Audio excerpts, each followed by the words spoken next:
Hello, everyone. Welcome to this week's edition of Christian World News. I'm George Thomas. Good to have you back, sir. Thank you, ma'am. Appreciate it. And I'm Wendy Griffith. Well, President Trump is taking strong action to help Christians and other targets of genocide in the Middle East. The Islamic ISIS army that terrorized religious and ethnic minorities is largely defeated, but its victims remain. ISIS murdered hundreds of thousands of Yazidis, Shiite Muslims, and Christians during its 4-year rule of parts of Syria and Iraq.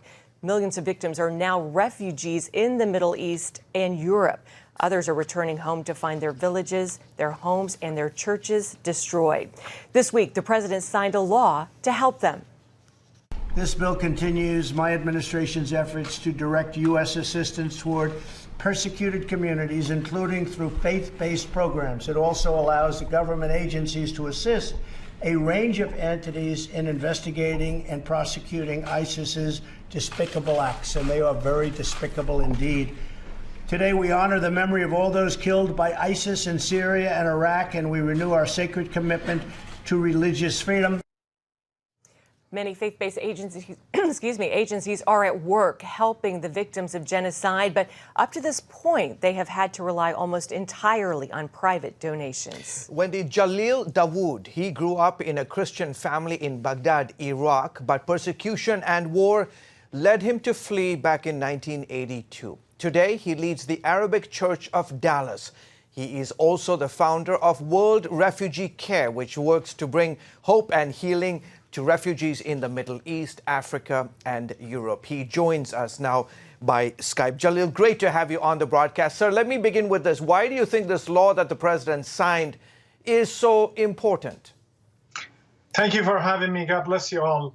It is important because there is two equations to the formula here. One is domestic, one is the refugee who left already. So this will deal with the people who are inside. It will give them protection that they can live in peace and be able to sustain themselves while they are inside. So this will be a great step toward that. And the people outside, that's another formula that I'm praying for, that we will be able to help those who already left. There's people who are in neighboring nations, 5 to 10 years waiting, and we are praying for them as well. Jalil, tell us about the suffering of Christians and other minorities in Iraq and Syria. How are they doing?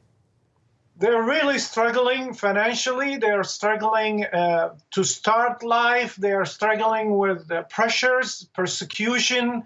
And, the bill includes the Shiite. The Shiite can go back to his nation, to his people, and which is massive and a lot of people. But the Christians, they have nowhere to go, and they need help, and they need hope, and they need people to stand with them at this time. So this is a great thing, great start. It is a $300 million toward infrastructure, basically, mainly. Yeah. But it is something that is wonderful to start with, that a president of the greatest nation on earth will stand with them, and that's a great thing. And do you see an opportunity for the church in this situation?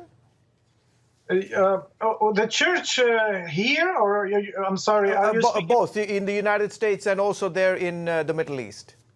Well, that's the thing. The help need to be distributed fairly to all denominations, to all aspects, and to use this fund to help people stand and live and survive. And we, as an organization, we're trying to do that.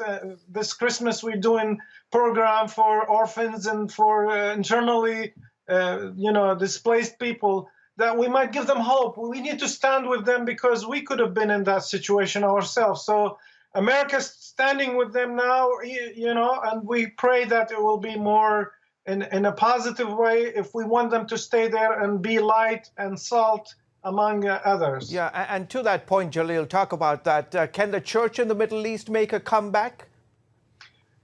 Nothing is impossible to the Lord, as this is a Christmas time, and we remember the story of Christmas and how the Lord create things that do not exist. So our prayer is we would have presence there, but the people who left, they need to be helped as well to get somewhere. So it's a two-headed monster that we need to pray about, support, and stand with, and see what the Lord work, how he works with the people there and stand with them. Jalil, last question. What can our viewers do to help you, folks like yourself, doing great work on the ground, and others in the region trying to help out?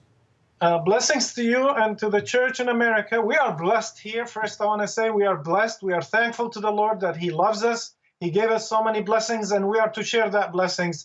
And World Refugee Care, we are we're trying to sponsor family to feed those refugees family in the neighboring countries. They struggle with the survival. They struggle with persecution outside even Iraq.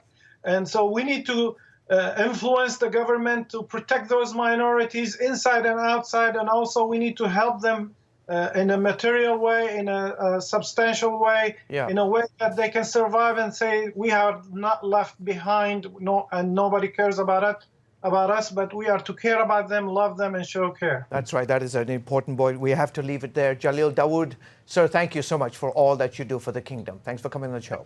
Bless you. Thank you.